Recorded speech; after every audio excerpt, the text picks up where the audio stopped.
Hi there, how are you doing today? Today I'm going to tell you a tale about truth, and it comes from West Africa. I think you're going to, after the story's over, I think you'll realize why telling the truth and being truthful is very important. So come along and let's hear the tale. Thank you. Fire, water, truth, and falsehood. An Ethiopian tale. Long ago, fire, water, truth, and falsehood lived together in one large house. Although all were polite to each other, they kept their distance. Truth and falsehood sat on opposite ends of the room. Fire constantly leapt out of the water's path. One day they went hunting together.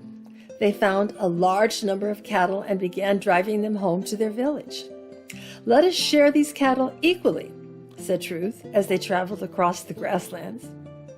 "This is the fair way to divide our captives." No one disagreed with Truth except Falsehood.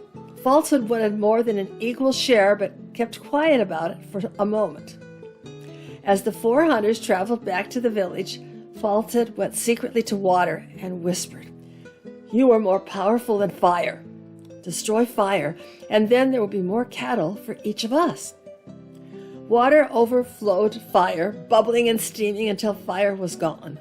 Water meandered along, cheerfully thinking about more cattle for itself. Falsehood, meanwhile, whispered to Truth, "Look, see for yourself. Water has killed fire. Let us leave Water, who has cruelly destroyed our warm-hearted friend. We must take the cattle high into the mountains to graze." As Truth and Falsehood traveled up the mountain, Water tried to flow and follow, but the mountain was too steep, and Water could not flow upwards. Water washed down itself and upon itself, splashing and swirling around rocks as it tumbled down the slope. "Look and see! Water is tumbling down the mountainside to this day." Truth and Falsehood arrived at the mountain top. Falsehood turned to Truth and said in a loud voice, "I am more powerful than you. You will be my servant. I am your master. All the cattle belong to me."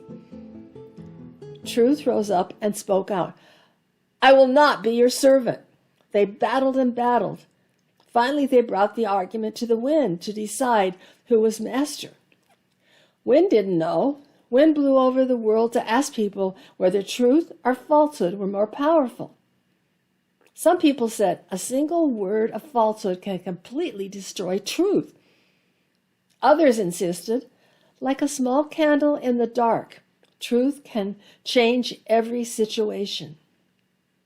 Wind finally returned to the mountain and said, "I have seen that falsehood is very powerful, but it can only rule when truth has stopped struggling to be heard." And that's the end of the story. Now, didn't you learn something about truth? And the next time you want to tell a little white lie you think it's going to be helpful, I think you'll think again, and you'll realize just how important telling the truth is and how important truth is to you. Thanks for being here. Come back soon.